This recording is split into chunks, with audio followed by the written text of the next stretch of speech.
Gracias, pues buenos días a quienes están acá. Esta charla es en el contexto de la conmemoración del Día Internacional contra la Violencia a las Mujeres y lo estamos haciendo en el contexto de las actividades del CEPSI. Y hoy tenemos un invitado especial que es el doctor Alejandro Sahui de la Universidad Autónoma de Campeche. Él es doctor en Derecho por la Universidad de San Carlos de Madrid. Tiene un máster en Argumentación Jurídica de la Universidad de Alicante, una estancia en la Universidad de Northwest en Estados Unidos y ha sido director de la Facultad de Derecho y del Centro de Investigaciones Jurídicas de la Universidad Autónoma de Campeche. Actualmente es profesor investigador titular C y responsable de la maestría y el doctorado interinstitucionales en Derechos Humanos que pertenece al Padrón Nacional de CONACYT. Él es investigador del Sistema Nacional de Investigadores de CONACYT con nivel 2 y ha sido integrante del Consejo Académico del Centro de Estudios Constitucionales de la Suprema Corte de Justicia de la Nación y es autor de varios libros, entre los que ahorita nada más les voy a citar uno, que es Igualdad y Calidad de la Democracia, y hay otro, Derechos Humanos, y bueno, aquí son 4 ahí. Derechos Humanos, Grupos desaventajados y Democracia, ¿no? Y bueno, hoy nos viene a platicar, pues ahora sí, de alguna manera desde su posición como abogado, sobre el tema del acoso. Sí. Gracias, adelante. Muchas gracias, Dolores. Muchas gracias a las personas que nos acompañan. Vamos a dar inicio a esta charla. No vamos a denominarla ni conferencia ni ponencia, sino esta charla, esta conversación sobre el tema del acoso y el hostigamiento sexual. Siéntanse con la libertad de interrumpir en cualquier momento para hacer alguna precisión, algún intercambio, por favor. ¿Sí? Me interesa más que lo mantengamos así como un coloquio. ¿Cuál es el enfoque con el que yo quiero abordar el problema del acoso y el hostigamiento sexual? En primer lugar, me interesa, sí reflejar la posición que desde el punto de vista del derecho se deba adoptar en relación con este fenómeno social, con este problema social.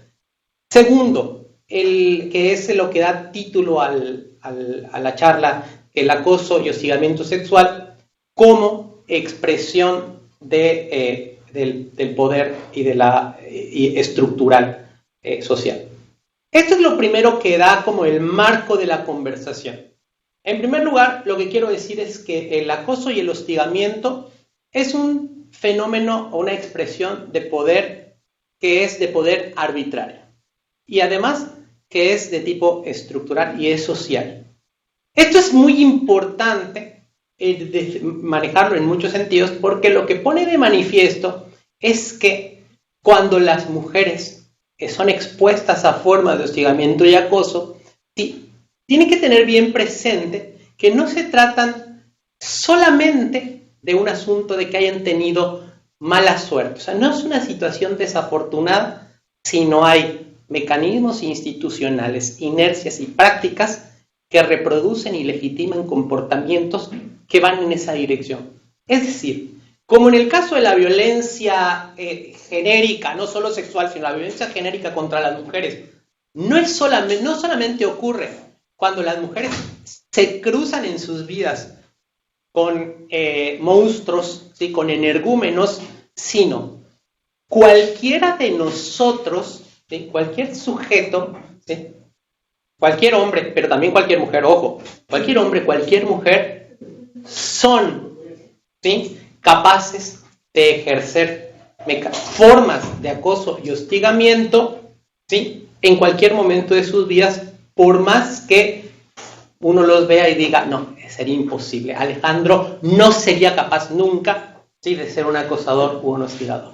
Entonces, cuando nosotros vemos el fenómeno del acoso inscrito en esta dimensión social, nos percatamos que entonces las circunstancias en las que puede ocurrir no son solamente un punto de mala suerte, me tocó enfrentarme con este monstruo en el camino, sino que cualquiera de nosotros, en función de las circunstancias, pero en cualquier caso, puede llegar a convertirse en ese monstruo en el camino. Y esto es muy importante, ¿sí?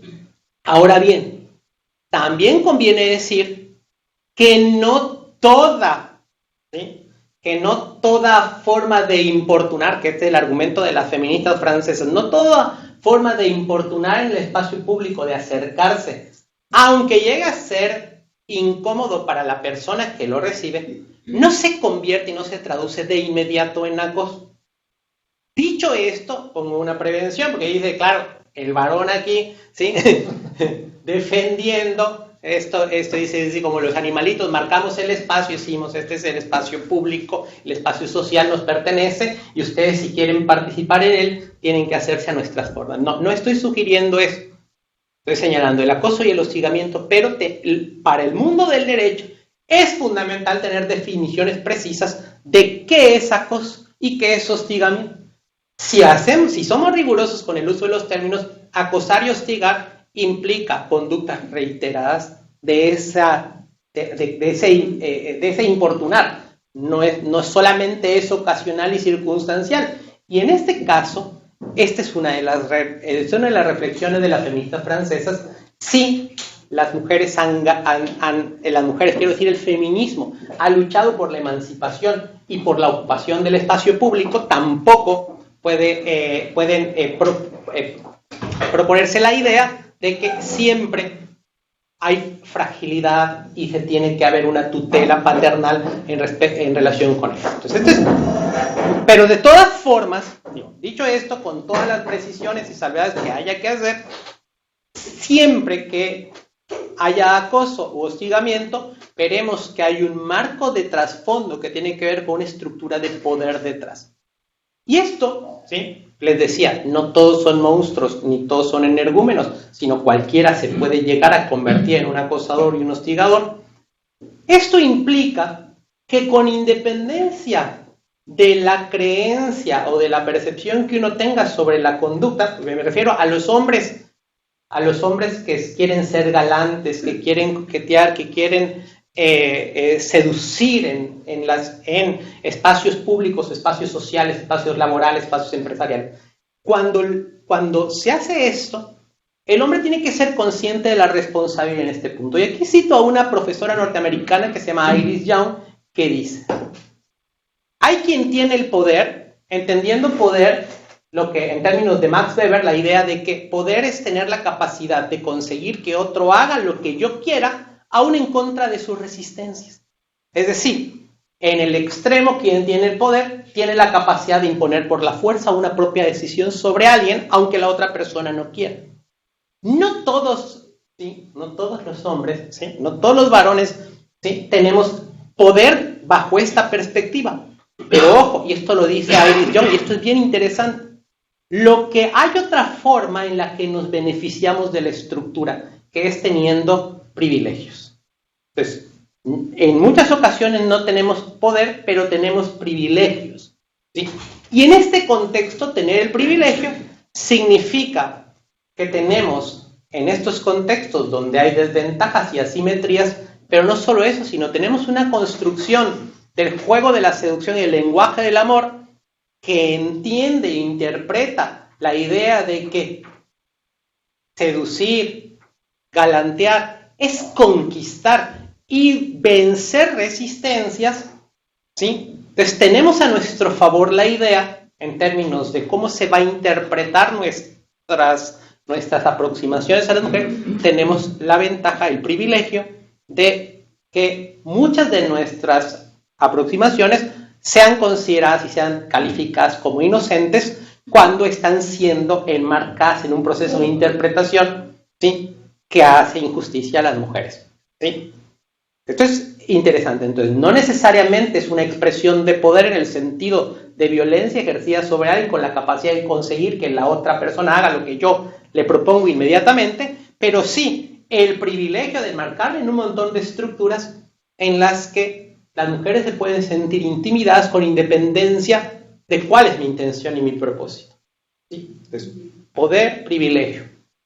Iris Young añade otra cosa, y esto es un tema que Iris Young, siendo una profesora, ¿sí?, feminista, dice: también importa tener en cuenta en términos de responsabilidad respecto de estas condiciones estructurales la posición de las mujeres. ¿Quiénes tienen interés en subvertir estas relaciones de injusticia?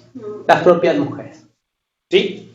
Pero, dice, claro, que tengan ellas el interés no traslada a ellas, no les pasa a ellas, a ustedes, las mujeres, la responsabilidad, comprendiendo responsabilidad como culpa, en el caso de que fallen, fracasen, ¿sí? Resistiendo estos ataques de acoso y hostigamiento. ¿Qué es lo que sí hace? Digo, porque esto es lo que dice Young. Bueno, no solamente tienen el interés, sino han de tener también la capacidad de actuar. Y el problema también es que los marcos institucionales brindan poca capacidad y poco margen de acción a las mujeres para que se resistan. Hace un rato, antes de comenzar la conversación, conversaba con la autora Dolores y decíamos, el problema es que incluso los mecanismos de denuncia son son poco efectivos en virtud de que las instancias de prueba son muy difíciles en estos contextos, ¿sí? Entonces, este es un punto que quería detallar. Entonces, el poder estructural del que estoy hablando, que es arbitrario, no funcionaría si no se valiera de estructuras de legitimación. Decía Rousseau, el más fuerte nunca lo es tanto si no es capaz de transformar su fuerza en derecho. Es decir, ¿por qué son tan eficaces los mecanismos de acoso y hostigamiento? Lo interesante es que muchas veces las propias víctimas se sienten que son responsables y culpables de la situación de la que se sienten que han creado el contexto que favorezca el acoso. Quizá yo hice algo, o ¿sí? No solo eso, sino también en la medida en que no tienen a su alcance instrumentos efectivos para denunciar o para que sus denuncias tengan algún peso importante, entonces, sí, ellas se retiran y mantienen silencio sobre eso. De alguna manera, con esto se termina legitimando un sistema de opresión, ¿sí?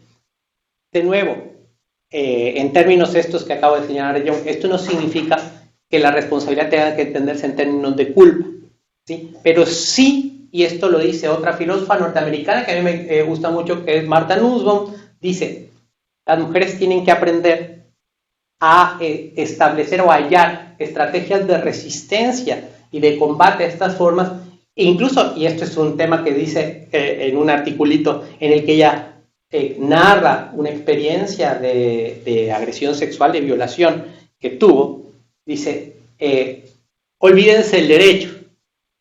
Claro, no lo dice como diciendo que olvídense por completo del derecho, sino señalando estas lagunas y estos vacíos, estas inoperancias del derecho, y entonces lo que manda es, lo que sugiere es que las mujeres tengan que aprender a defenderse en contextos donde todo obra en contra de ellas. Entonces tienen que aprender estrategias de resistencia.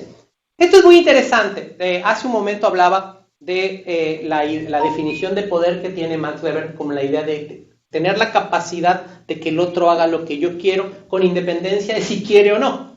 Es la idea de poder, ¿sí? Sí, hay un profesor francés, hubo un profesor francés, Michel Foucault, que tiene una comprensión donde dice, el poder en realidad no está solamente en uno de los extremos de la relación, ¿sí? El poder es una cosa ubicua, ¿sí? Que es un juego de posiciones. Y si bien es cierto, dice que las mujeres no tienen el poder en el sentido beberiano de tener la capacidad de que por la fuerza consigan que el otro haga lo que quiere, retienen otras formas o otros mecanismos que algunos autores llaman, por ejemplo, influencia, ¿sí? ¿Quiénes de nosotros no hemos escuchado que en nuestro hogar decimos, ¿y quién manda en tu casa? ¿Y quién manda en sus casas?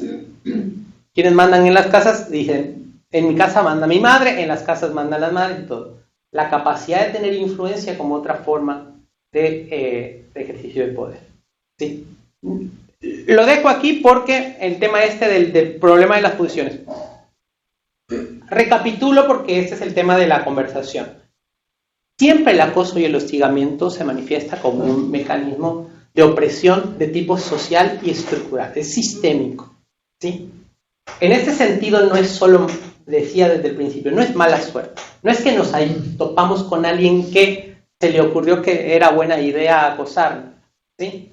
El hecho de que ustedes en la calle sean piropeadas, ¿sí? Se les digan majaderías y todo, no es mala suerte, ¿sí? Mala suerte es que me lo digan a mí, ¿sí? Mala suerte es que me lo digan a mí. A todas ustedes recurrentemente, sistemáticamente lo están haciendo. Es decir, hay algo que parece que autoriza o legitima que esté bien invadir su espacio, ¿sí? Y desde este punto de vista, y esto también lo dice Marta Lamas, por ejemplo, dice, en el fondo parece que el problema del acoso y el hostigamiento no es solo de carácter sexual en el sentido estricto y preciso de que quien les hace un piropo o quien incluso en el trabajo les hostiga y acosa no necesariamente quiere tener un intercambio sexual con usted. Muy probablemente no. Es un tema de marcar territorios. Es un tema que en el fondo lo que está tratando de hacer es una especie de marcar el poder y de segregarlas de un espacio al que se supone que ustedes, las mujeres quiero decir, no pertenecen. Esta parece ser como la idea fuerte. Es así que en muchos casos uno escucha, uno sabe, uno se percata de que incluso estos varones galán, don Juanes, que hacen estas cuando se les responde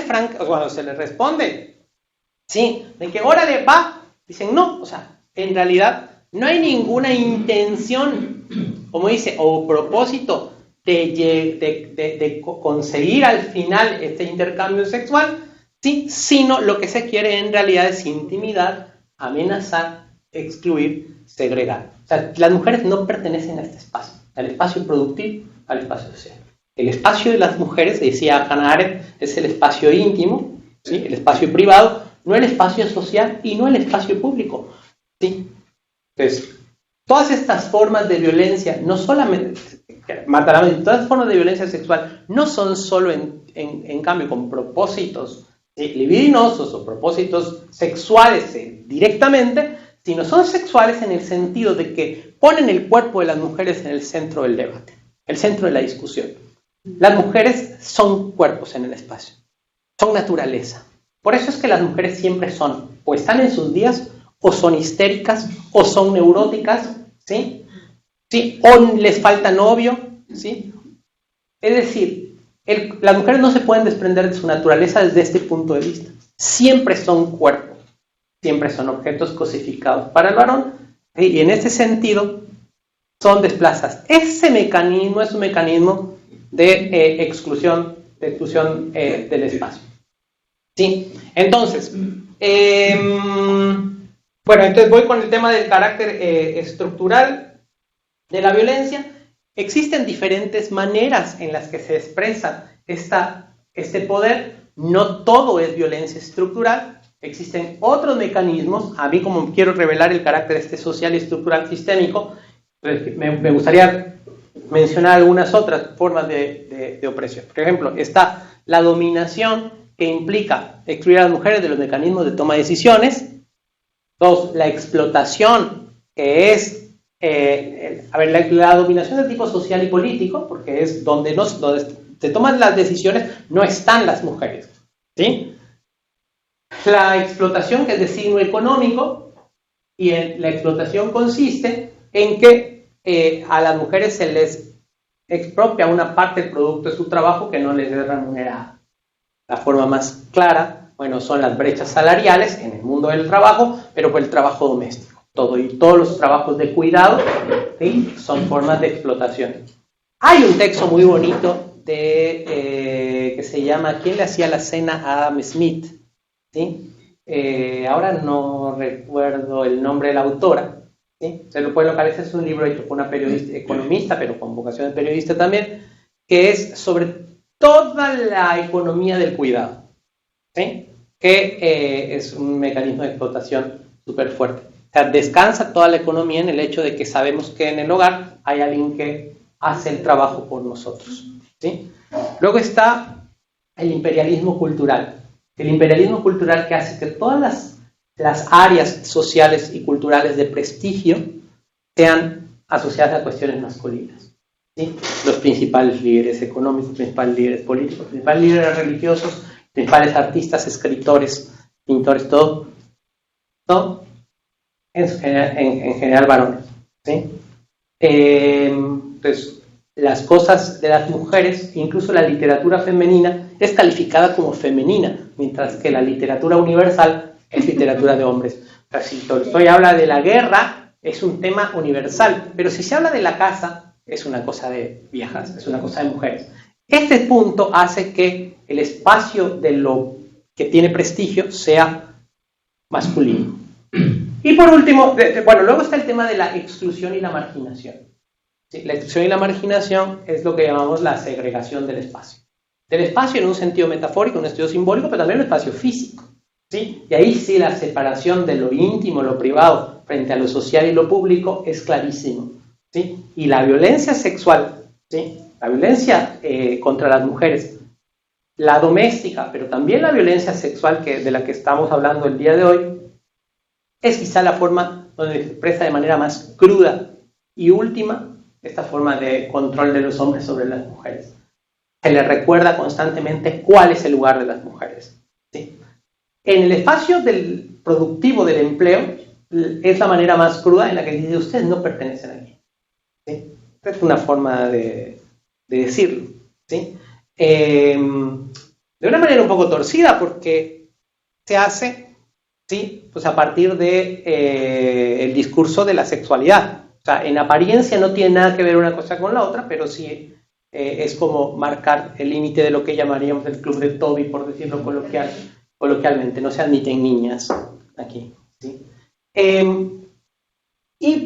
Luego está el tema de la violencia estructural, que como les decía, no es un tema, y esto conviene decirlo claramente, no es un tema de mala suerte.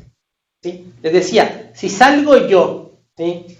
Y a mí me gritan pelón en la calle, no es mala suerte, porque ¿cuántas personas, ¿sí? les chocan o detestan a los pelones? No, pero si ustedes van, ¿sí? en la calle, algo les van a gritar. Eso no es mala suerte, se los van a gritar. Sea lo que sea que ustedes tengan que hagan, ¿sí? Cómo se vistan, cómo se arreglen, eso es indiferente. Entonces, ¿cómo maneje uno? Entonces, mientras que en nuestro caso hay mecanismos de violencia, sin duda, pero que son fortuitos y contingentes, en el caso de las mujeres esa violencia es sistemática. Pero hay otro aspecto del carácter sistemático que hace, es que confiere la denominación estructural a estas formas de violencia y que es su carácter legitimado. Dice uno, ¿cómo que legitimado? Si en realidad alguien ve bien que nos hagan daño, nadie declara que está bien esto, pero cuando uno lee noticias o cuando uno ve el comportamiento en redes tras una agresión sexual, uno nota la legitimación de la conducta violenta. ¿Sí? Vean el caso de las chicas que en el Uber y el Cabify fueron violadas. ¿Se recuerdan? Dice, ¿qué chica decente y buena está en la calle, ¿sí? a esas horas de la noche, ¿sí? y además que sale a tomar? ¿Sí? Es decir, la culpa al final termina siendo, hay una especie de crucifixión, ¿sí? contra las mujeres que rompen el estereotipo, ¿sí? el estereotipo de la que es la mujer decente, la mujer que tiene que comportarse de una forma particular. Y en el empleo pasa lo mismo, ¿sí? Si usted fuera una buena madre, usted se quedaría en su casa, ¿sí? Pues, al final, sí hay una especie de autorización del maltrato y que es muy sutil y muy velada, pero que es persistente. Lo mismo vemos con las personas, por ejemplo, de la comunidad LGBTI, cuando las golpean en el espacio público, cuando las maltratan en el espacio público, ¿sí? Eso. Ya sabemos cómo son locas, ¿sí?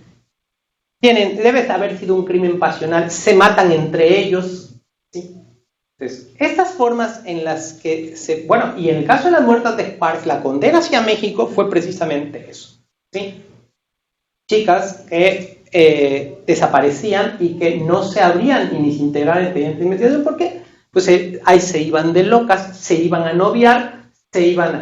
Entonces, las primeras 72 horas clave en una desaparición, en un secuestro, se pierden porque dice, bueno, si no aparece, ya la iremos a buscar. Por el caso de la manada en España, ¿recuerdan? El caso de una violación tumultuaria.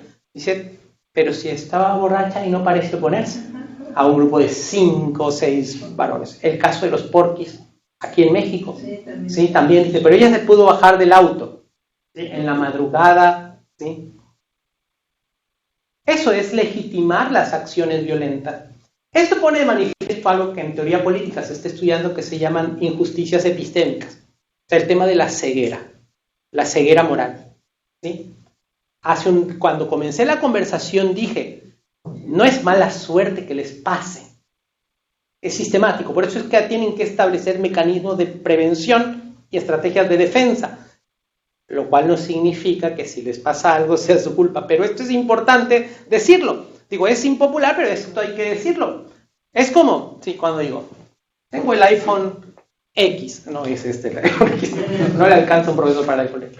Tengo el iPhone X, ¿sí? Y voy, ¿sí? En la calle y además en un barrio, ¿qué? ¿Sí? Y me lo roban. No es mi culpa, no, la culpa es del que robó, por supuesto. No quiere decir que es eso, pero es imprudente hacerlo. ¿Sí? Por supuesto, necesitamos espacios libres de violencia, pero ahí se requieren estrategias de defensa. Vivimos en el mundo que es, y este es muy importante, ¿sí? De nuevo, no es para culpabilizar a la persona, pero sí es para... Ahora, esto es mucho más complicado, es más fácil decirlo que hacerlo, porque si pensamos en estas formas de revictimización que tienen las mujeres, por ejemplo, en casos de violencia sexual, cuando en lo que acabo de mencionar, el ejemplo, en algún barrio, ¿sí?, ocurre alguna violación y se dice, pero no te decíamos que no debes caminar por sitios oscuros, y dice, espérame, ¿sí? ¿Y por dónde? O sea, si este es el sitio en el que habito, este es el sitio en el que vivo, ¿sí? O cuando dice, señorita, no camine sola en callejones oscuros que pone la Secretaría de Seguridad de estos anuncios, dice, espérame, el camión urbano, el transporte urbano no me lleva a la puerta de mi casa, la combi no me lleva a la puerta de mi casa, ¿sí? Entonces, claro, estas formas en las que ocurren las dinámicas urbanas también son cosas que hay que considerar a efectos de esto. Pero lo otro que yo hablaba de ser precavido y cauto no se refiere a esto, por supuesto, ¿no? Entonces, esta violencia está legitimada socialmente, ¿sí? Y estaba con el tema de las injusticias, de la injusticia epistémica o la ceguera moral, ¿sí? ¿Qué pasa con el dicho de las víctimas? En realidad no se toma en serio. Y no se toma en serio en este sentido de la legitimidad que tienen las prácticas de la opresión y la dominación, esto que llamamos del patriarcado. ¿Por qué? ¿Sí? ¿Cómo es que usted no quería? Esta es la pregunta revictimizadora, ¿no? ¿Cómo es que usted no quería? Que a usted se le veía ayer muy contentita con la persona que... ¿sí? Entonces, eso se llama como injusticia testimonial, ¿sí? La víctima, ¿sí?, es descalificada por ser mujer, justamente, ¿sí? Entonces, y la otra, que es una injusticia que se llama injusticia hermenéutica, tiene que ver con que no tenemos ni siquiera palabras idóneas para nombrar lo que está pasando. A ver, ¿por qué creen que el tema del Me Too y del acoso es un tema de hace ¿cuántos años? ¿5, 10? Así que como escándalos no había antes. No, claro que había antes. ¿Qué ocurre? Se transforman nuestros contextos de interpretar las cosas y nuestras formas de nombrar y señalar el daño, ¿sí? Entonces, mientras no tengamos conceptos para señalar y decir qué es exactamente lo que está pasando, la injusticia no se ve. O sea, se puede sentir como daño Pero mientras no se pueda nombrar, ¿sí? Es difícil establecer un mecanismo de auxilio a esto, ¿sí? Como cuando uno va al doctor y le dice, descríbeme cómo es el dolor que tiene. No lo puedes identificar, no tiene uno palabras para... Esto es fundamental, ¿sí? En el mundo del derecho sería fundamental también, que es un caso para decir cuándo es acoso y hostigamiento, ¿sí? Por ejemplo, el código del DF señala que el hostigamiento tiene que ver con esta aproximación indeseada para la víctima. Dice que le causa un sentimiento de repulsa o que le causa a la persona. Pero, claro, invade su espacio y le causa la sensación de indignación. Pero la subjetividad es lo que define lo que es acoso o es una conducta objetiva la que define el acoso. ¿Qué es? ¿Sí? Porque las conductas podrían tener interpretaciones distintas para las personas que reciben la... ¿sí? ¿Sí? Entonces, ¿es la conducta reiterada o es la percepción de la persona que se siente ofendida? ¿Sí?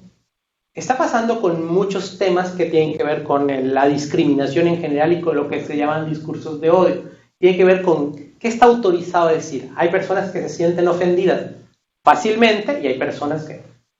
Bueno, y hay personas que no se ofenden, pero quizá las personas que no se ofenden no sean todavía suficientemente reflexivas sobre lo que está ocurriendo, ¿sí? Entonces, son temas que tienen que ver con el problema de nuestra ceguera moral, ¿sí? Sí. Por eso es que, bueno, y esa es una de las cosas que señala Marta Lamas en su libro sobre el acoso. Estamos acusando a personas por cosas que pasaron hace 20, 30 años, lo cual no quita responsabilidad sobre conductas mal hechas, pero era en contextos en los que eso no era calificado como nada, ¿sí? Entonces los piropos se convierten en conductas ilegítimas ahora. Esas son algunas de las prevenciones sobre las que me invita a reflexionar Marta Lama. Sí.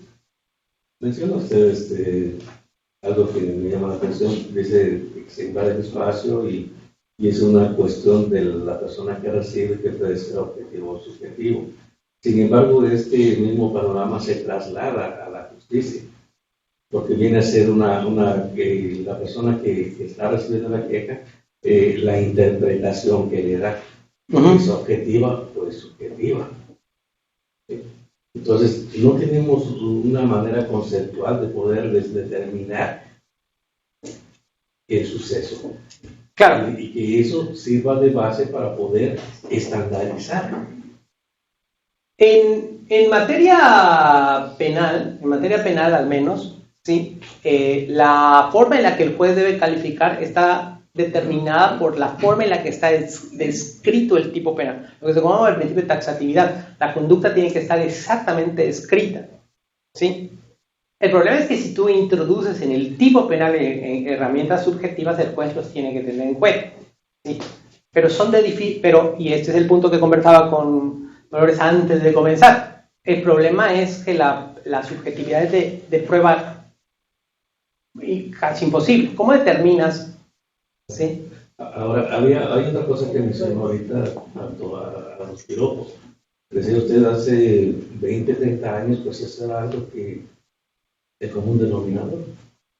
Sin embargo, un país como el nuestro, que es de costumbres y tradición, ¿dónde quedan esas prácticas? ¿Sí? O sea, porque realmente, sin caer en lo obsceno, formaba parte del folclore mexicano lo que son los piropos. Sí, a una dama, una joven que va por la calle y se le dice algo agradable. Y sin embargo, ahora pues ya todo eso se va. Claro. Ahora, comencé con el tema de lo estructural y cuando dije el problema de la responsabilidad que tenemos, ¿no? Y decía, hay quien tiene poder, ¿sí? Y hay quien tiene privilegios.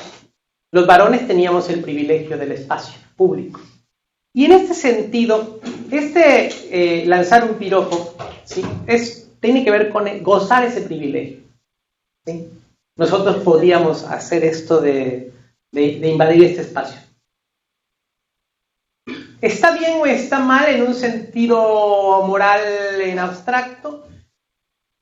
Yo diría que, claro, esto yo lo quería dejar para las conclusiones, es un tema de, aquí lo que yo creo que nos corresponde en términos a los varones es asumir esta responsabilidad por los privilegios que nos tocan, por los privilegios. Aunque nosotros no hayamos construido el orden que nos beneficia, sí recibimos esos beneficios, ¿sí? Por ejemplo, hace poco, cambio de tema, pero después regreso a lo que usted señala. Se hizo un concurso en el Poder Judicial Federal de plazas, abrieron plazas para juezas, ¿sí? Entonces muchos varones dijeron que esto era discriminatorio para los varones. ¿Por qué para juezas? Entonces dice, somos más competentes algunos o igual de competentes, que el concurso lo diga, ¿sí? Pregunta, ¿no nos hemos beneficiado en los otros concursos los varones más? Una mujer que me decía, yo no voy a concursar, y sé que muchas mujeres, aunque concursen y ganen la plaza, no la van a tomar, porque el Poder Judicial Federal se caracteriza por la rotación de lugares, ¿sí? Aunque sean buenos puestos, buenos sueldos, ¿sí?, que una mujer se lleve a su familia con ella es diferente a que un varón se lleve a su familia. No es solo un tema de ingreso, hay un montón de cuestiones del imaginario cultural metido. Entonces, el punto es que nosotros no creamos este orden en el que el espacio doméstico es femenino y en el que, pero nos aprovechamos de él, ¿sí? Y en ese sentido, el tema de ponerse en el lugar del que tiene más desventaja, quizás es una cosa que quienes hemos gozado de esos privilegios, sea el mínimo de esfuerzo que se nos solicite hacer, ¿sí?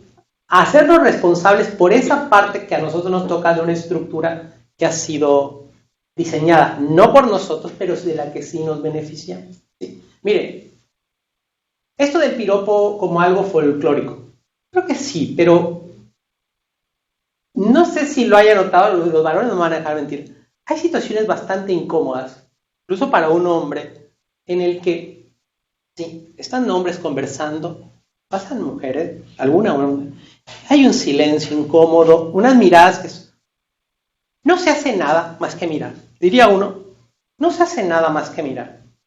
Yo no sé, mujeres, cómo sienten esas miradas, ¿sí? Bueno, hay de miradas a miradas. Hay de miradas a miradas. No, que hay miradas que dicen, ay, guau, qué padre. Que halagan. O hay otros que se ofenden, o sea, Sí. hay mentiras, pero hay de miradas a miradas. No es un grupo de hombres así. Pues bueno. Hasta vuelvo a pasar. O sea, hasta volviendo a lo folclórico, tal vez soy ya muy vulgar, pero hay veces que yo llegué a oír a las señoras, oye, ¿por qué estás tan triste? Mira, acaban de hacer una obra, pásale por ahí para que te levante el ánimo. Porque sabían que eran los piropos de los albañiles, cuidado, ¿no? Entonces yo, pues sí, pues que le iban de miradas, de piropos y de todo. Uno mismo se ha hecho su mundo, ¿no? De mujeres y hombres. Bueno, entonces, pero fíjese cómo también la persona que recibe Es receptiva a eso. puede o no ser receptiva, ¿sí? Entonces, yo creo que es importante que aprendamos a visibilizar la estructura como una estructura que sí favorece ciertas posiciones y en ese sentido hacernos cargo y no considerar, a ver, por ejemplo, es una de las cosas que dice Marta Lamas a partir del texto de las feministas francesas, que dice, además comienzan claramente diciendo las feministas francesas, dice, la violación es un delito, es un crimen, y el acoso también, o sea, comienzan con esa declaración fuerte. Dice, sin embargo, creemos que en el espacio público los varones retienen, dice, un derecho a importunar. Me parece que la expresión derecho a importunar es excesiva, pero me parece que lo que están tratando de expresar es la idea de que en el espacio público no habría manera de expurgarlo por completo de estas formas de acercarse espontáneas en las que pueda o no de ahí surgir algo, que ese es el tema. En el fondo, salir al espacio público hace inevitable que hayan intercambios, algunos deseables y algunos indeseables. El problema no es la deseabilidad o no, sino es que ocurran de manera contingente, espontánea, y si uno tiene la capacidad de frenar o no el amado.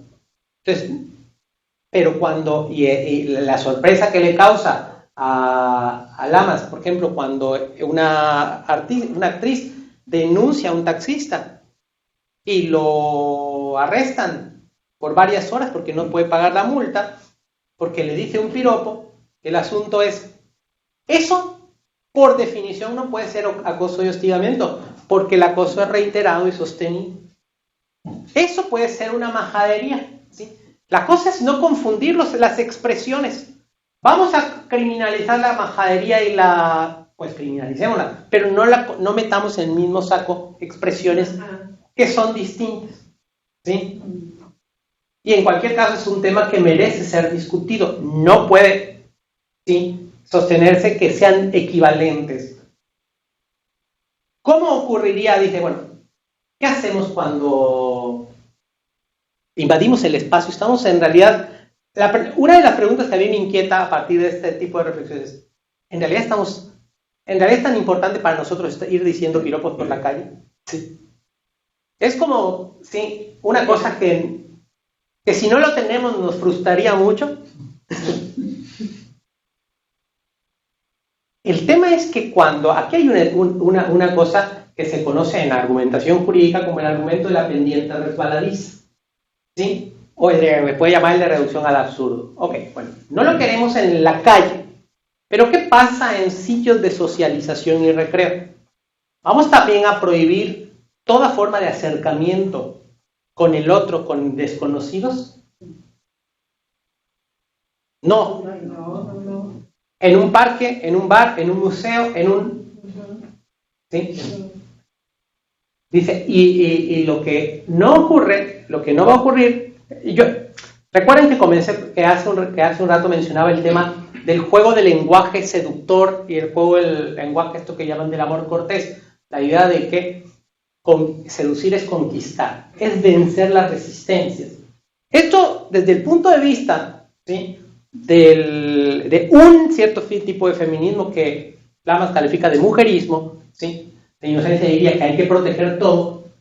Cada no es no. Cada no es un no absoluto, ¿sí? Desde ese punto de vista, muchas, no todas, pero muchas de nuestras construcciones sobre el galanteo, el romance, la seducción y el coqueteo no podrían avanzar. ¿Por qué? Se montan sobre es un juego. Y las personas más o menos razonables saben reconocer ese juego cuando él no es quizá y cuando sí. Estamos hablando en contextos normales, las personas más o menos pueden reconocer esto, ¿sí? Hay contextos en el que se convierte en agresión. Lo que dice, no solo Lamas, sino, por ejemplo, lo dice Nussbaum, lo dice un autor que se llama Pablo de Lora, dice, claro, todo el lenguaje de la socialización tiene una dimensión performativa, de hacer actuando, que es que perdería toda su magia la idea de que diga, me permite usted acercarme, me autoriza usted que, ¿sí? No funciona el mundo así. Entonces la pregunta es que la idea de solicitar consentimiento para cada una de las acciones es. Y también hay distinciones que parecen como sutiles, pero que en materia penal se podrían llegar a ser relevantes sobre qué es acoso, hostigamiento, incluso, fíjense, ¿qué es una violación? ¿Sí? Porque muchas mujeres han dicho, es que claro, la situación me hizo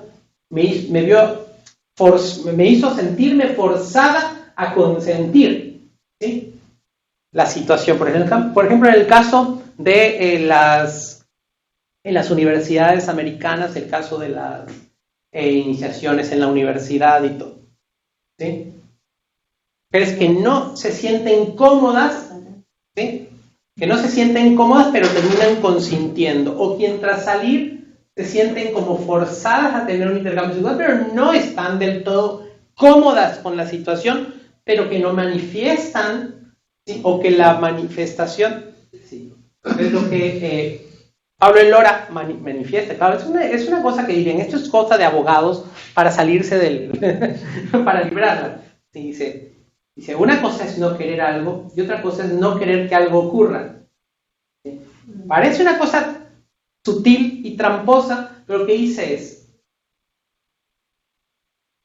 me sentí incómoda, pero lo hace, y después te entra el sentimiento de culpa. Y otra es, no quería que ocurra. Una cosa es, solamente la situación no era como que la idónea, ¿sí? Que es el caso en muchos casos que han... Y otra es, como que las circunstancias se empujaron, y otra es que fuiste forzada y... ¿sí? Y esto también, en términos de estoy hablando aquí ya de un problema jurídico de prueba penal, es interesante, importante, difícil en el tema de la acreditación. ¿Qué más? ¿Cómo estamos de tiempo? Vamos.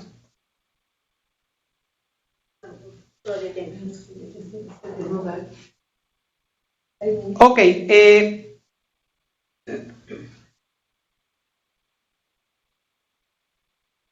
Bueno, todas estas reflexiones tendrían que ser acompañadas de algo que ha propuesto, bueno, que es el debate del feminismo francés contra el feminismo norteamericano, el del Me Too, el del yo también, el Me Too, ¿no?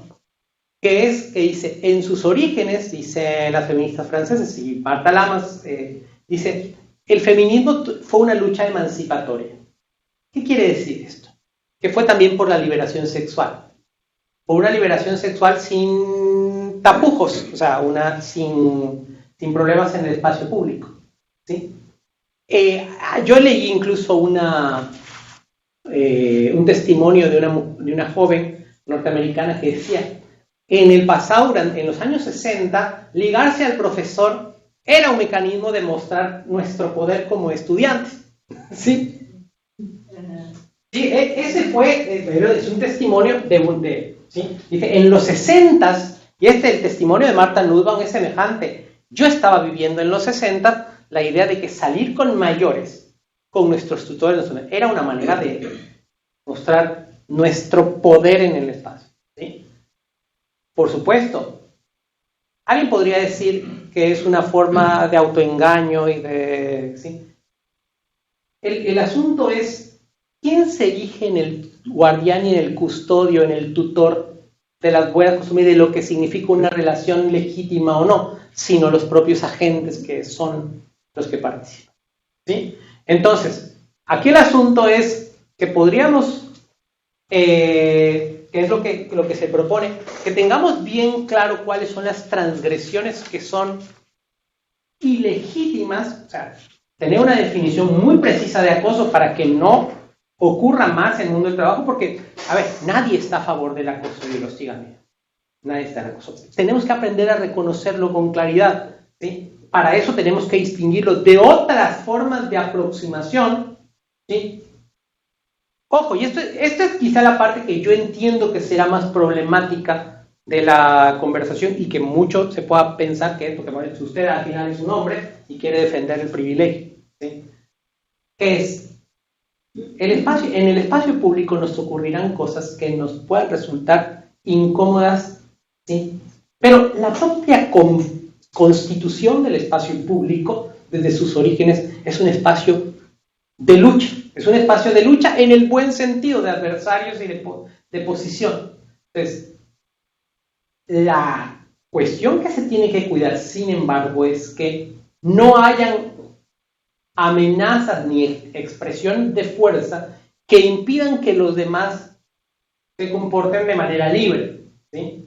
Pero el punto es, ¿puede haber algún flirteo en el mundo, en el espacio laboral? ¿Puede haberlo? ¿Es legítimo? Por legítimo quiero decir, ¿es moralmente permisible? ¿O es una cosa que se tenga que proscribir y que tengamos que meter en la legislación como un asunto que no sea permisible en ningún sentido? ¿Qué creen que tenga que ser? A ver, hago filosofía moral. No es inmoral en sentido estricto. No es inmoral. ¿Qué es entonces? ¿Y cuál es la naturaleza de los protocolos de actuación para el mundo del trabajo y los protocolos de actuación judicial? ¿Sí? Es lo que llamamos éticas de rol. ¿Sí? Éticas de rol. Es lo que se conoce como sabiduría práctica. No es moral en sentido estricto. No es que esté bien o mal. ¿Sí? Que surja o no una relación afectiva. ¿Sí? Ojo, y voy a decir algo quizá más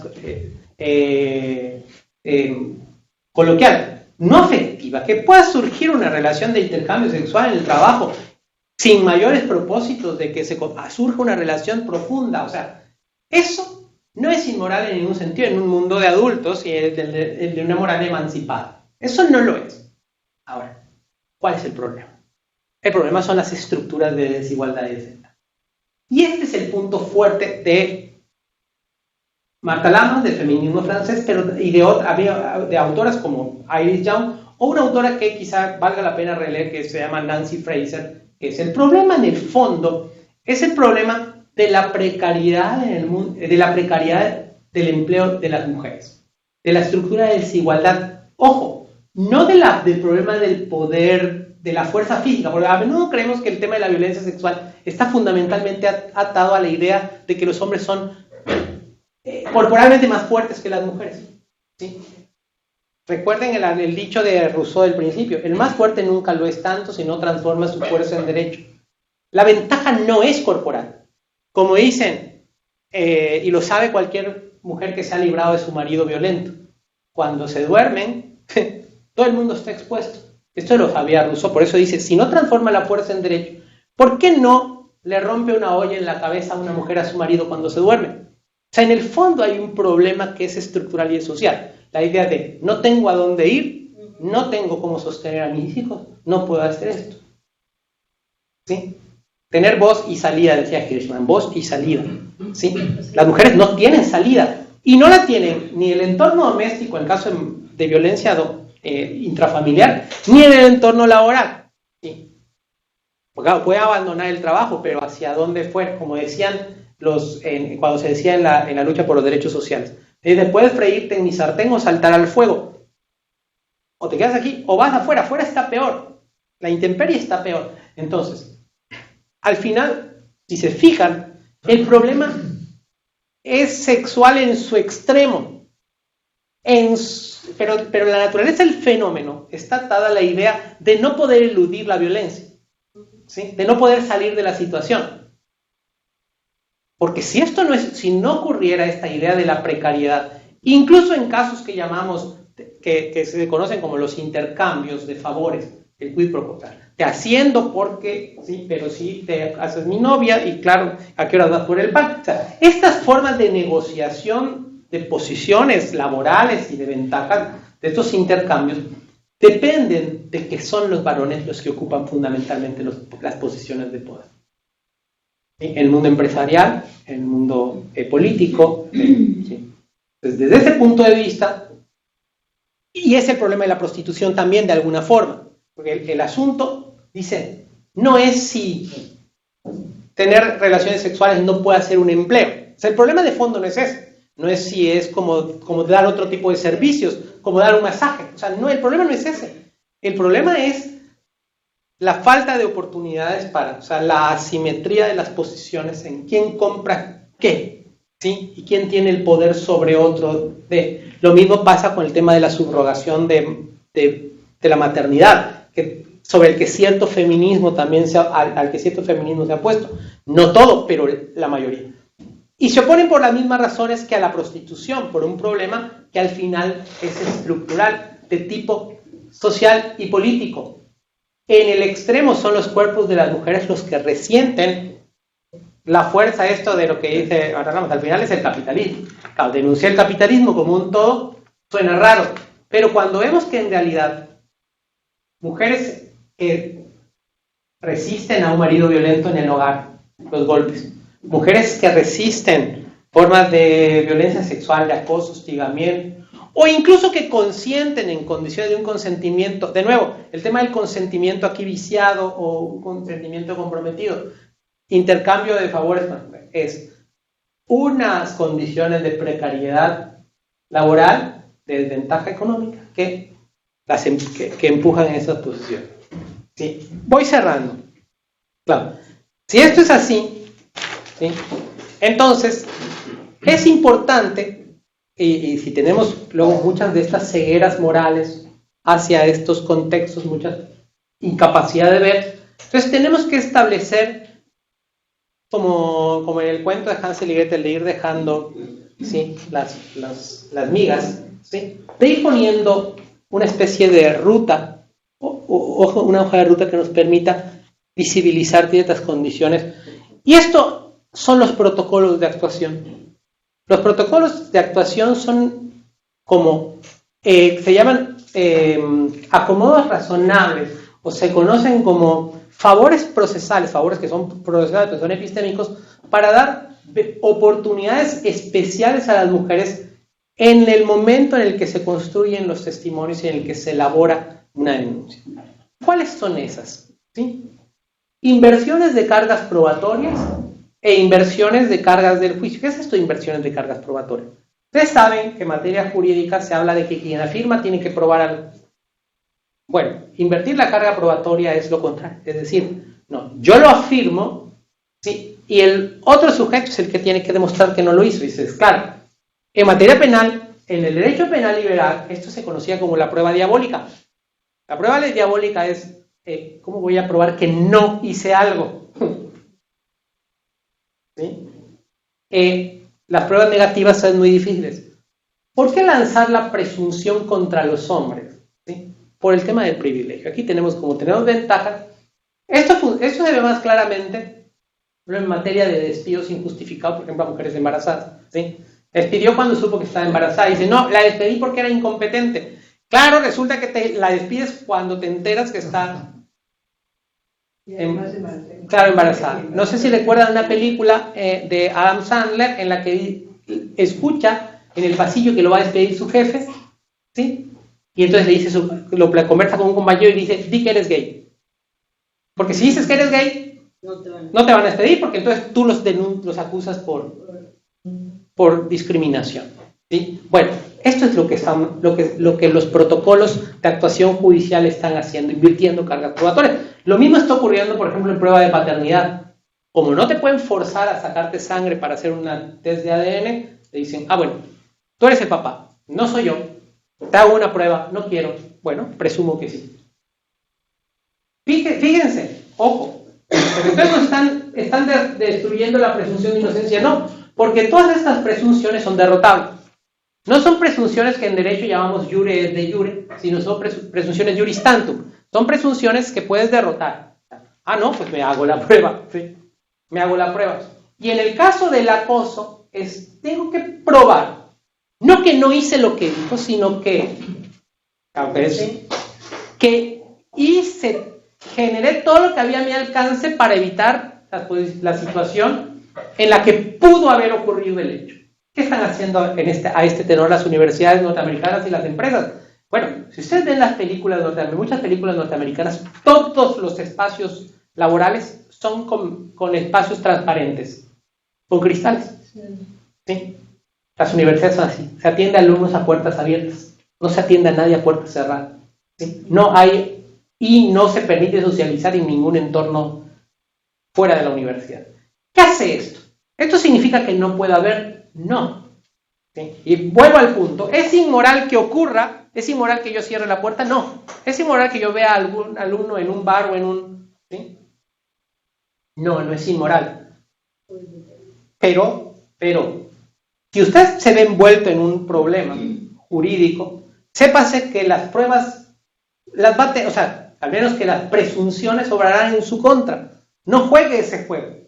Este es el mensaje. Y entonces paso al punto que a mí me interesa desarrollar en términos de más como abogado. O sea, ya planteé el problema estructural, social, estructural, pero como abogado, ¿cómo podemos reaccionar ante esto? Porque yo creo, como Marta Lamas y como las francesas, en que, por una parte, ya dije, siempre el acoso y el hostigamiento es un problema de poder arbitrario e ilegítimo, que se legitima a través de un montón de discursos y formas.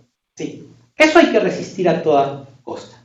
¿Sí? Pero también creo que la lucha del feminismo siempre fue, bueno, como la lucha del liberalismo, como la lucha del feminismo, ha sido una lucha por ocupar los espacios y condiciones de libertad. Y en este sentido no se puede proscribir del espacio que las relaciones humanas se den de manera espontánea y natural, siempre que sean simétricas en la medida de lo posible.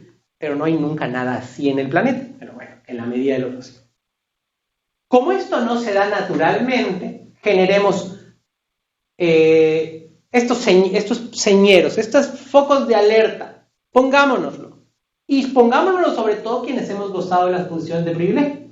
¿Sí? De nuevo, poder o privilegio. O sea, hagamos la tarea de ir hasta el lugar donde están ustedes, de cómo se sienten. Este piropo, antes de decirlo, ¿sí? Es cómo se podría sentir en un contexto. No es lo mismo quizá un piropo en la plaza de aquí de Galerías que un piropo, como decía, como le dice Lamas a las feministas francesas, que en Ecatepec, dice.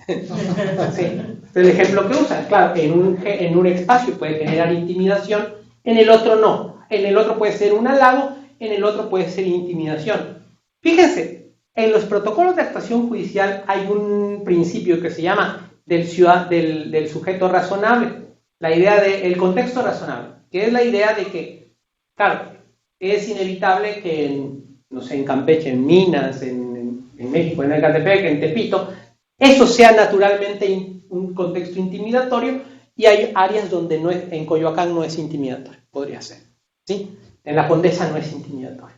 Entonces, eso es que le permite al juez resolver cuándo estas aproximaciones pueden entenderse en un sentido más light y cuándo en un sentido más fuerte. Entonces, vuelvo por el punto, los protocolos son guías, pero nunca, y esto tiene que quedar clarísimo, nunca son vinculantes, y por vinculantes quiero decir, de ellos no se pueden sacar consecuencias punitivas. Es decir, si un profesor después, tras no conducirse bajo la guía o el protocolo que su universidad tiene para evitar casos de acoso y hostigamiento, dice, bueno, pues aquí todo parece indicar que usted se metió en un problema.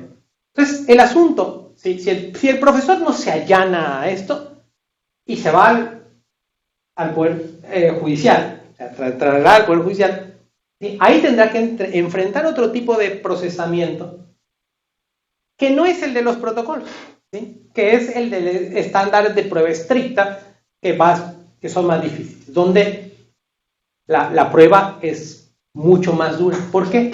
Porque entonces la presunción de inocencia se constituye como un estándar durísimo, y donde en materia penal, al menos en juicios criminales, hay un estándar de prueba que es altísimo, que se conoce como más allá de toda duda razonable. En materia civil hay un tipo de prueba que se llama preponderancia de la evidencia. La preponderancia de la evidencia nos suena, después de todo lo que dijimos, que él es un mentecato. Después de todo lo que se dijo, parece que sí fue. Más allá de toda duda razonable, no hay manera de que no haya sido él. Y eso, ¿sí? Estoy hablando de juicios criminales. ¿Sí? Entonces, las empresas pueden hacer firmar a sus empleados, ¿sí? Protocolos de actuación para casos.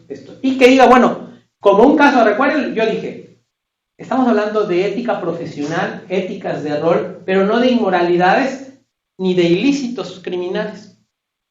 Guías como cuando te dicen, a ver, si usted es profesor de universidad, usted no puede ser novio de la alumna. No puede, ¿sí? No puede. Es un problema de ética profesional. No es una inmoralidad, pero es un problema, salvo que se haga alumnas de primaria. Entonces, no es un problema de inmoralidad. Entonces, las éticas de rol son criterios, sabiduría práctica que se conocen, es cosas que uno no puede hacer. Uno no tiene por qué hacer, ¿sí? Y si uno se mete, que uno sepa que cuando se ve envuelto en una dinámica, va a estar expuesto a una carga probatoria mayor. ¿Sí? Ese es el punto. ¿Sí? Ahora, concluyo.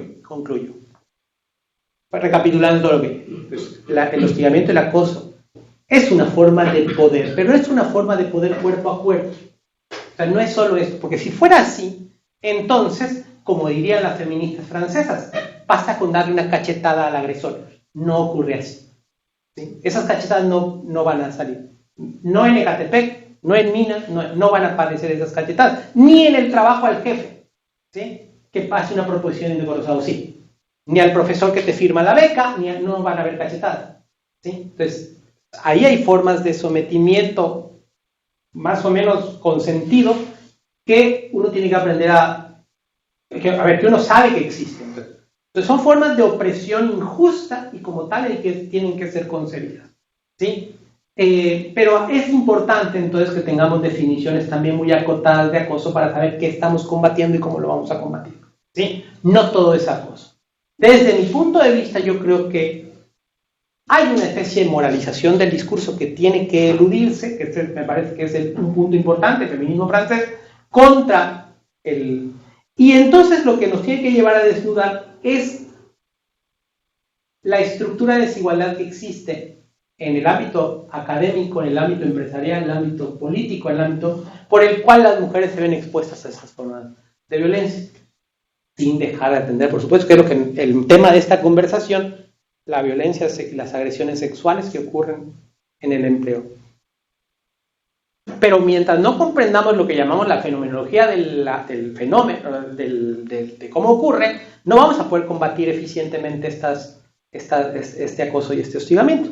Entonces, ahora bien, en términos de política pública y jurídicos, ¿qué podemos hacer? Bueno, establecer estas guías. Porque porque muchos de nosotros somos ciegos. Los hombres somos muy ciegos a estas formas de acoso. En realidad creemos que no generamos daño cuando decimos a alguien, ay, adelgazaste, ay, qué guapa que te ves, o sea, mire,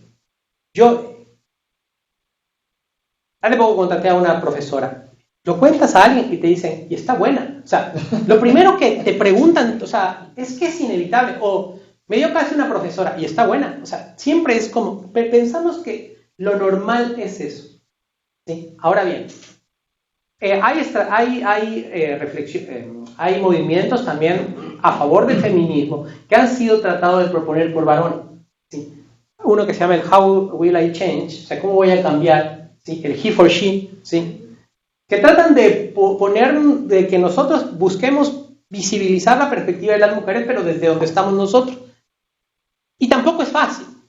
Tampoco es fácil porque yo me imagino en escenarios, cuando tengo colegas mujeres, ¿sí? En las que vamos a socializar fuera de la universidad, ¿sí? Y entonces con varones es normal que vamos a la cantina, ¿sí? O incluso en las formas de comunicación. ¿Cómo hacemos para que no se presten las situaciones para generar formas de... ¿Cómo hacemos?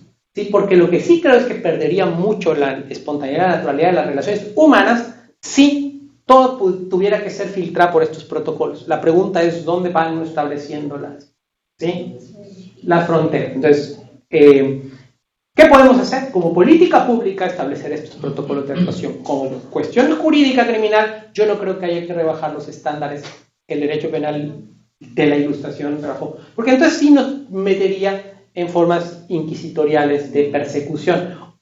O lo que está ocurriendo, bueno, y aquí hay un tema que es más de nuestro país que del sistema de justicia criminal. Y esto hay que decirlo también porque estamos en México. La ineficacia y la impunidad de este país. Es decir, si bien es cierto que el derecho penal es una mala herramienta para este tipo de casos, por el tipo de agresiones que son, lo cierto es que en nuestro país se dobla esa ineficacia por problemas de inoperancia de nuestras policías, de falta de profesionalización, de falta de pericia. Ese es un problema. Y esto lleva a que entonces, como está pasando con los linchamientos, no me refiero a los mediáticos, contra los presuntos acosadores, sino incluso contra los presuntos criminales que pescan en los barrios. Ya cada vez más vemos casos de justicia privada o justicia que llaman por propia mano, que este es el riesgo al que llevan sistemas de justicia que no son funcionales, ¿no? Bueno, pues esto es más o menos lo que quería conversar y pues podemos conversar algo más. Muchas gracias, Alejandro.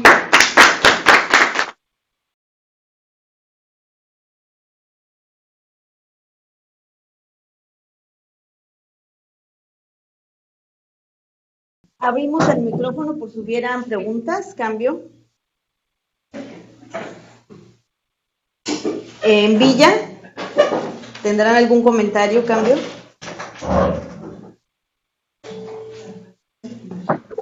Ninguno, gracias. Chetumal.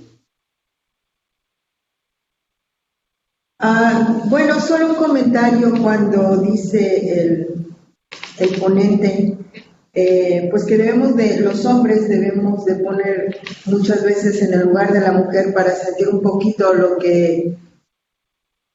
o para entender lo que siente la mujer con un piropo. Ya separamos lo de los piropos con lo del acoso, el hostigamiento, ¿no? Por la frecuencia que se dé, hasta está establecido. Pero no es fácil, porque yo he comentado con compañeros varones y dicen, ay, pues nada más dile pues que ya se esté quieto, o golpéalo o amenázalo. No es fácil. Como dice el ponente, hay un contexto cultural y social que nos envuelve, que no es fácil decirle, ¿sabes qué? No, o sea, ¿cómo se lo dices? Cuando nos sentimos respaldadas, ya sea por los hermanos, esposos, parientes, amigos, pues nos pone un poquito más de valor para decir, o con una mirada o con una forma de hablar, los va uno poniendo como que diciendo, ¿sabes qué? No, hasta ahí, pero no es fácil, y también dentro de algunos grupos, como que los hombres ya saben, comentaba el ponente, como que ya es muy familiar, no sé qué palabras, no, como que ya es común en el hombre decir, ¿está buena? O hacer un acoso, ¿no? A la nueva que llegó al lugar. Y pongo un ejemplo que le pasó a una compañera que entra a un grupo policíaco. Ella es médico, entra al grupo policíaco y resulta de que pues yo no sé si fue acoso o qué, por las pláticas que da ahorita, pero la enfrenta como es médico. Esta mujer entra a su jefe y le empieza a decir que quiere una consulta, pero la va haciendo, como comentaba al principio, ese como juego, que hasta el final esta médica se da cuenta de que es que quiere comprar genitales o más allá. Entonces es cuando dice, ¿y ahora qué hago? ¿No? Porque es la primera vez que trabaja y en un grupo policíaco, y ella atiende a las personas, precisamente a las mujeres que llegan abusadas, y dice, ¿qué está pasando? ¿No? ¿Qué hace esta mujer? Renunció. ¿Y qué sucede con el agresor? Pues solo fue una vez, ¿no? Porque para hacer hostigamiento lo demás debe ser repetitivo. Entonces, ¿en dónde caemos y hasta dónde tenemos para decir basta? Cambio. Gracias. Sí. Muchas gracias por la pregunta. En cuanto al ejercicio de imaginación, de ponernos en su lugar, por supuesto, este ejercicio de empatía o de ir hasta el lugar donde están ustedes, por supuesto es un ejercicio de suma dificultad, y si no, podría decirse imposible, pero esta profesora que mencioné hace un rato, Marta Nussbaum, tiene un librito que vale la pena conocer, que se llama Justicia Poética. Y en este libro, que se llama Justicia Poética, lo que invita es a ejercitar la imaginación a través de el cine, la literatura, sí, no necesariamente textos jurídicos y todo, para ver en las formas de sufrimiento de los demás, sí, para conseguir ser empáticos con todas las personas que sufren dolor y privación, ¿sí? Yo sé que no será posible que los varones nos despojemos de nuestra identidad por completo para ir hasta donde están ustedes y lo que sufren ustedes, pero me parece que es un ejercicio que tenemos que intentar al menos. De otra manera no vamos a ser nunca sensibles a lo que están atravesando. Quizás no mediante, por ejemplo, mediante tipo de invitaciones sexuales, que en la calle que a uno le daría un poco igual. Pero yo sí me puedo imaginar en un contexto, en el que, por ejemplo, viviendo en otro país, siendo un sudaca, sí me pueda sentir entre nativos de ese lugar, expuesto y desnudo, ¿sí? Desnudo en un sentido metafórico, pero en el que me pueda sentir expuesto a formas de daño y de violencia. Entonces, ponerse en posición del que está peor que uno es un ejercicio que conviene hacer siempre, ¿no? Esta idea que llamamos coloquialmente ponernos en sus zapatos, ¿sí? Ponernos en sus zapatos. Más allá del éxito que podamos tener, bueno, eso dependerá también mucho de la empatía de la persona. Pero de acuerdo con su reflexión. Lo otro sobre que si ocurre una sola vez o no es acoso, lo que creo que jurídicamente tendríamos que hacer es, podríamos nombrar de manera diferente acoso y hostigamiento directamente de agresiones o abusos sexuales, ¿sí? Lo que parece que hay ahí es un abuso sexual y no un acoso o un hostigamiento. Hay un abuso, o sea, si existe un tocamiento, ¿sí? Entonces, habría que ver qué fue lo que ocurrió, ¿sí? Y todas esas, por supuesto, una cosa así tiene que estar, es totalmente condenable. Mira, yo tengo toda la familia de mi esposa son médicos y los médicos, hombres y mujeres, cuando entran a las residencias, sufren un montón de humillaciones. Pero a las que sufren los varones, las mujeres sufren otras muy puntuales, que son sexuales, todas por parte de los médicos de los hospitales, como de sus compañeros residentes R3, R4, ¿sí? Cuando llegan las nuevas residentes se convierten en objeto de cacería de parte de los médicos y de los residentes. Esto le pasa a ustedes, a los hombres no. Otras formas de humillación le pasan a los jóvenes residentes, ¿sí? Es un entorno de suma violencia. Lo mismo pasa también, por lo que sé, en las Fuerzas Armadas y en todo lugar donde hay formas como muy estructurales y verticales, jerárquicas de poder. Pero las mujeres, además, entonces, el cuerpo de las mujeres siempre ha sido un campo de batalla. Siempre, ¿sí? Pues en las guerras, ¿sí? Eso es un campo de batalla. Es decir, los hombres son matados en las guerras, las mujeres son violadas en las guerras, ¿sí? Es decir, el cuerpo es... Porque además, cuando yo decía que es un campo de batalla, es porque además de la agresión, hay un insulto. Como decir, no es solo el agravio, sino el insulto. Es la ofensa, es la humillación que va pegada a ella. En todos los centros de detención, en todos los... Entonces, sí, concuerdo con lo que dice. Creo que en el entorno institucional tenemos que tener definiciones bien precisas para evitar que cualquier forma de daño y de humillación sea proscrita por completo. Y por último, en cuanto a... Iba a decir algo más, ya se me fue. Sobre... ya se me fue lo que iba a decir. Ahora que me acuerde, lo comento, perdón. ¿En la unidad San Cristóbal tendrán algún comentario, cambio? Soy Claudia Hernández. Había una parte de tu presentación que comentaba sobre las estrategias de resistencia. En términos legales y así como muy concretos, ¿nos podrías profundizar más al respecto? Gracias. Bueno, sí, gracias. Mire, lo que voy a decir no va a sonar bien porque viene de alguien que es varón y por tanto es como extraño. Siempre que me toca dar alguna charla de género, desde que me paro me siento como descalificado para hablar de temas que a ustedes les tocan tanto y a nosotros no. O sea, digo, no nos tocan en el sentido que no nos dañan tanto, ¿sí? Directamente. Voy a hablar de resistencias de las que habla Martha Nussbaum. Ella que fue violada, ella narra la siguiente experiencia.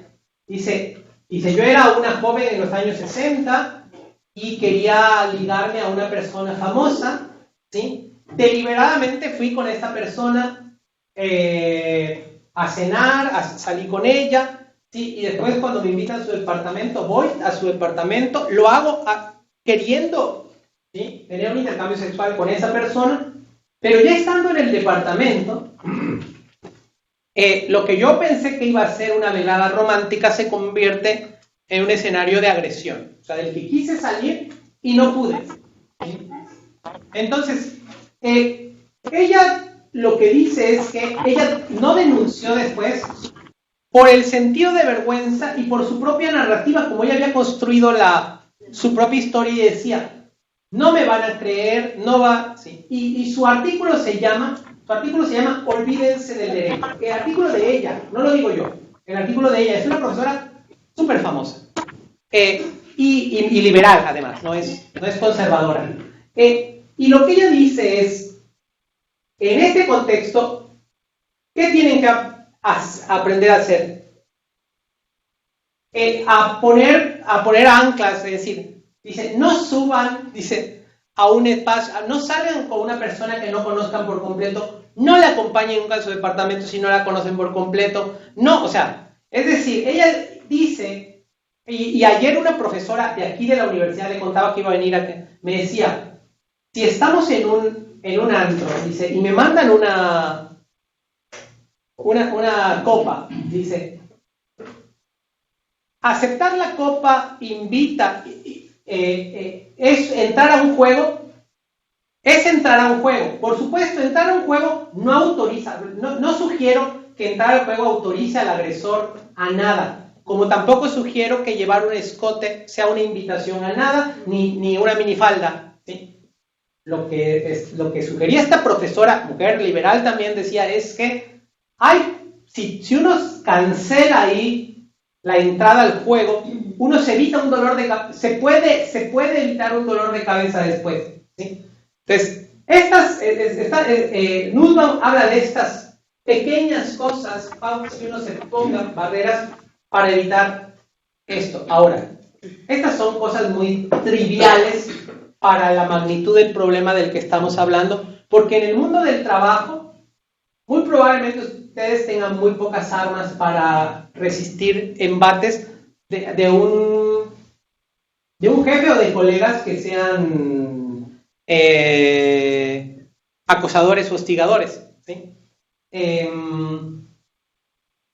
Quizá, no lo sé, la verdad que no se me ocurre ahí, más que no entrar nunca a seguir conversaciones que vayan más allá del espacio estrictamente profesional, si uno quiere evitar encuentros en espacios no profesionales, ¿sí? Pero no se me ocurren. En realidad, yo creo que como todo es tan contextual, habrá que aprender a reconocer esos entornos. Yo recuerdo los que mencionaba Nussbaum como estos frente a su experiencia. Bueno, no salir a comer con ellos. Sí. O sea, de que no, pero disculpe que tengo un poco de... Bueno, a ver, no sé... Yo creo que es uno con eso, y en la plática se hace vida de solo y esas comidas. Sí, perdón, se escucha del otro lado la intervención de la compañera de no salir a comer o a, por ejemplo, ¿no?, o socializar con los colegas o los jefes, porque esto puede propiciar algún tipo de acercamiento no ortodoxo. Pero, a ver, les comento algo que también a mí me genera mucho conflicto en esto y que he conversado en las clases. ¿Dónde se cierran los principales negocios? ¿Dónde se toman las mayores decisiones en la política, en la empresa, en esto? En entornos sociales, en cenas, en comidas, Entonces, ahí quizá vale la pena volver sobre el tema de los protocolos y entonces hacer que las empresas las universidades tengan protocolos estrictos sobre que no hay espacios de socialización fuera del... que sean temas de política, lo que llamamos responsabilidad empresarial. Sí, salir dos, más de dos. O bueno, o tener protocolos en donde tú, como dices, estén categorizadas algunas prácticas que, Sí, o sea, en las no que debes de cerrarse tener a cuidado, eso. ¿no? O sea, No, no prohibir de entrada, sino más bien alertar. Pero, por ejemplo, en Estados Unidos tienen bien claras, por ejemplo, políticas de que en una empresa no pueden haber parientes, ni primos, ni pueden haber romances en la empresa. Prohibido. ¿Sí? A ver, está prohibido, a ver, por la empresa. Y tú sabes que si quieres trabajar ahí, no puedes romantizar. Bueno, este tipo de protocolos no son forzosos en el sentido que tú te puedes, nadie te dice que no puedas hacerlo. Lo que te dice es que si quieres permanecer en la empresa, ¿sí? Es decir, pero estamos hablando de protocolos que son internos a las empresas, ¿sí? Serían estrategias, pero serían muy puntuales. O sea, sí que son todas subjetivas, es que uno quiere salir, sale, pero si no, pues tampoco te obliga. Estas estrategias para disminuir o evitar que ocurra algo así dentro de las empresas o dentro de las instituciones. Pero como usted bien dice, ¿no? Eso no quiere decir que no lo hagas, o sea, que tú no lo puedas hacer. Sí lo puedes hacer, pero no lo debes de hacer, porque si lo haces tienes una sanción o entrarías en otro proceso dentro de la institución. Lo que yo le digo, y a ver, por ejemplo, el caso de los alumnos, porque el acoso sexual, por ejemplo, en las universidades, ya es también entre alumnos. O sea, ya no es solo entre profesor y alumno, sino entre alumnos. ¿Sí? Entonces, u otras formas de violencia que es, por ejemplo, tener relaciones, por ejemplo, tras haber bebido o tras consumo de alguna droga. ¿Sí? El asunto es, a ver, pero esto es lo, dice uno, esto es lo más normal del mundo, esto es lo que ocurre siempre o casi siempre. ¿Sí? Casi siempre. Entonces, ¿qué le digo yo a mis alumnos en este caso? Lo que ustedes tienen que ser es muy cautos, porque el consentimiento dado por una mujer en estado de ebriedad no cuenta como consentimiento. Dice, oye, pero yo también estaba ebrio, a ti no te exculpo. Esto en materia penal es como, pues yo iba ebrio cuando manejaba y lo atropellé, ¿yo qué culpa tengo? Se llaman delitos preterintencionales o delitos libres en su causa. Antes de beber, usted tenía que haber puesto, es decir, como dice, conductor designado. Bueno, pues usted tiene una precisión, no avance, sí. Entonces, el consejo es, no inicie o no se meta ahí, porque si la persona con la que usted sostuvo relaciones, que en apariencia dio su consentimiento, al día siguiente se siente culpable y a usted le pone una denuncia, usted se va a meter en un lío. ¿Sí? Entonces, de nuevo, son cuestiones que no son estrictamente inmoralidad, que no son, pero porque así es la vida, ¿sí? Así ocurren las cosas, que se sepa que uno se mete en un problema judicial porque se le va a invertir toda la carga probatoria para, ¿sí? Y yo creo que está bien que ocurra, por el tema del privilegio del que hablaba, ¿sí? Porque a menudo también la idea es, pues bebe más, claro. Es decir, estas formas hay que evitarlas en la medida de lo posible. Acá en San Cristóbal tenemos otra pregunta. Adelante, a mí me ha tocado escuchar a compañeros de trabajo que de repente dicen que tienen miedo en la manera de aproximarse a las mujeres en el trabajo porque ya no saben si los vamos a acusar de acoso sexual u hostigamiento. En ese sentido veo como ventaja que tú como ponente seas hombre, porque me gustaría que pudieras compartirnos como esos elementos que deben considerar los compañeros para saber si están incurriendo en alguna de estas faltas, ¿no? y también porque te escuché en una ponencia en Campeche en la que decías que a estas alturas no se justificaba decir, pues lo hice, pero no sabía que eso era acoso, ¿no? Entonces, bueno, pues por ahí va. Sí, a ver, para que sea acoso o hostigamiento, en estricto sentido, jurídicamente hablando, tenemos que ir a los códigos penales de cada estado. El Código Penal de Campeche está peor redactado que, por ejemplo, el de la Ciudad de México. Peor redactado quiero decir que hace más difícil la prueba. A eso me refiero con peor redactado, que la pone más difícil a las mujeres acreditarlo. Porque dice, algo así, más palabras menos, dice, a quien cometa alguna aproximación a una mujer, dice, a pesar de su oposición manifiesta, ¿sí?, cometerá delito de acoso. Ahora, ¿por qué digo que esto es una mala redacción? Porque la oposición manifiesta nunca o casi nunca ocurre. Uno no le puede decir a su jefe o a sus colegas, sin ser tachada de neurótica, de histérica, de nada, uno no puede decir, usted es un desgraciado, usted te está pasando, usted... Normalmente las formas de evitación y de negación y de rechazo son más sutiles y no oposiciones manifiestas. Entonces, ahí sí tenemos que irnos a cómo dice el código.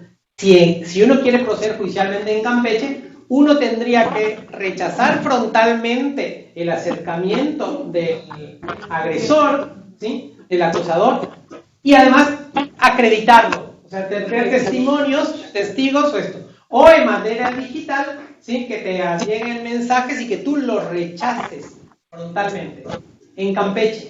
En Ciudad de México no dice que tenga que haber una oposición manifiesta. Pero ahí creo que se va al extremo contrario, porque lo que dice es una situación que incomode a la persona, ¿sí? Y yo no estoy seguro que la sola incomodidad sea causa del acoso. Aunque, por supuesto, una persona incómoda tiene derecho a decirte qué es lo que le incomoda y que uno ya no lo repita. Pero no convierte en acoso la acción, al menos no en acoso sexual ni hostigamiento sexual. Entonces, creo que ahí sí cada estado tendría que revisar qué dicen sus códigos. Ahora bien, más allá de los códigos penales de los estados, ¿sí?, hay protocolos de universidades y hay protocolos de empresas. Ahí, entonces, estos protocolos son más amplios y ahí sí señalan ciertas conductas específicas, ¿sí? Por ejemplo, tocar a los colegas, ¿sí? Esto, al menos en Europa, está totalmente proscrito. O sea, no puedes tocar, ¿sí? Yo acabo de regresar de España y cuando saludas a colegas y das besos, que aquí hacemos comúnmente, es como extraño, ¿sí? Entonces, el contexto es fundamental para entender las conductas de acoso. Entonces, los protocolos, por ejemplo, de actuación judicial, señalan que la interpretación del juez debe guiarse por el criterio de esto que llamaba de la persona razonable, o sea, el contexto o persona razonable. Es decir, en México se usa que los profesores se vean, se saluden de beso y no pasa nada, ¿sí? En Francia o en España quizá no, depende. En Estados Unidos creo que tampoco. No están autorizados ningún tipo de tocamiento, de contacto. Y aquí lo tenemos más laxo. Entonces, yo creo que conviene que se mire el Código Penal para ver qué dice acoso y hostigamiento, cómo está la descripción, ¿sí? Me refiero para los profesores, ¿sí? Y si tienen algún protocolo institucional.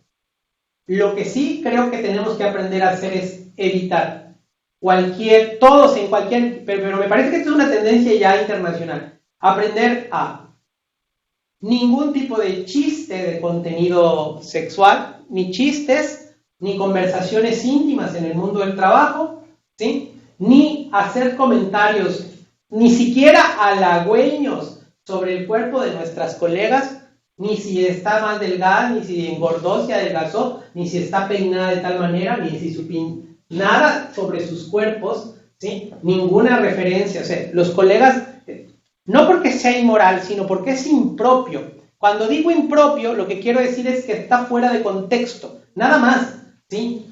Si después entre estos colegas surgen amistades y hay socialización fuera, está bien, pero durante el desempeño no hay manera en la que ya se deba estar nunca haciéndose referencias a los cuerpos de nuestras colegas, ni a nuestra vida íntima, ¿sí?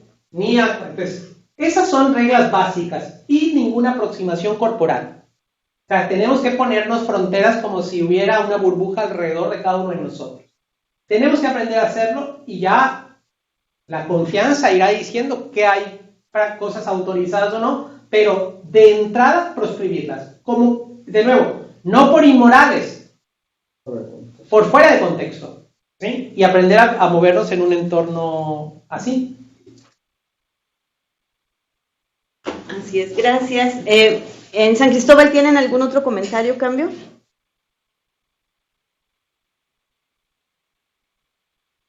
No, Dolores y Alejandro, muchas gracias. De las personas que están conectadas, ¿alguien más que quiera comentar algo, cambio?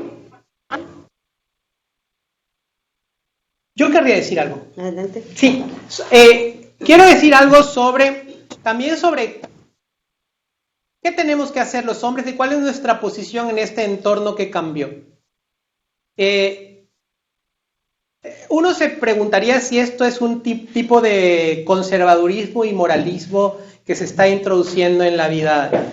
La pregunta es si podemos considerarnos eventualmente como seres asexuados y en que no tenemos inclinaciones o intenciones.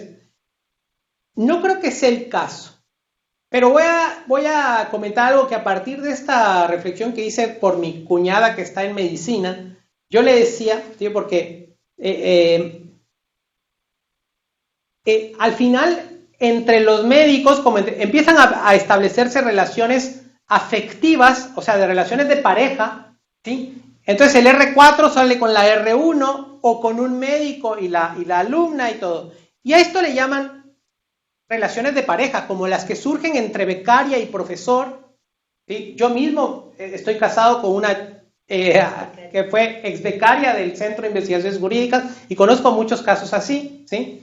O sea, estoy felizmente casado así, pero esto puede considerarse impropio visto desde afuera o puede incluso considerarse que haya estado fundado en una estructura de privilegio de las que yo hablaba al principio, ¿sí? Entonces, como principio precautorio, ¿sí?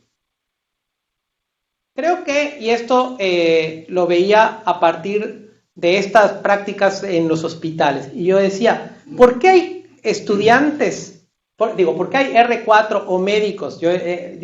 Permítame que sea un poco, que bromee un poco con esto. Decía, ¿por qué estudiantes de medicina R4 que van a ser especialistas, que fuera del entorno del hospital, diría, en un antro, ¿sí? Como dirían, no ligarían nada, sí, porque serían, desde perspectiva de fuera, lo que llamamos nerds, ratones de biblioteca, no ligarían nada, tienen en cambio a tantas chicas estudiantes de medicina alrededor de ellos. Quiero que piensen en esta situación, solo en la que estoy hablando, con todo lo chusco que pueda parecer. Y el punto es el poder. El punto es el poder, ¿sí? Y entonces, ¿cuál es la invitación, incluso que yo me tendría que hacer a mí mismo en términos retroactivos? Si usted se siente con todo este ánimo de ligar y de todo, y usted es profesor, no ligue en la universidad, ¿sí? Si usted es médico, no ligue en el hospital. Si usted es empresario, no ligue con sus empleadas. Si usted es, o sea, no lo haga, ¿sí? No porque esté mal moralmente, ¿sí? Porque usted se está valiendo o usted puede estarse valiendo de, ¿sí? Entonces, estoy hablando, lo que estoy diciendo ahora es lo que yo llamaría una especie de protocolo de actuación. No es moral en abstracto ni en lo absoluto. ¿sí? Yo no creo que haya nada ilegítimo en mi relación actual con mi esposa, ¿sí? Pero puedo poner bajo sospecha la manera en la que nació, no lo sé, ¿sí? Y esto es lo que quizás tendríamos que aprender a pensar con mucha mayor crítica, ser más autocríticos respecto a estas posiciones de privilegio, que si no de poder, de las que hablaba al principio. Así es. Pues muchísimas gracias. Con esto cerraríamos. Te mandaríamos la constancia más tarde. No sé, Magda, ¿quieres decir algo a nombre del CEPSI, cambio? Bueno, pues Alejandro, muchísimas gracias por tu plática, ha sido muy rica, y pues también gracias a las compañeras y compañeros que estuvieron hoy. Esta plática y bueno, otras que estamos teniendo son un esfuerzo de parte del CEPSI para que aprendamos sobre estos temas, nos sensibilicemos y pues podamos evitar muchos conflictos al interior de la institución y y pues que abonen a nuestro crecimiento y conocimiento de estos temas. Muchísimas gracias. Gracias a ustedes, gracias. Gracias, hasta luego.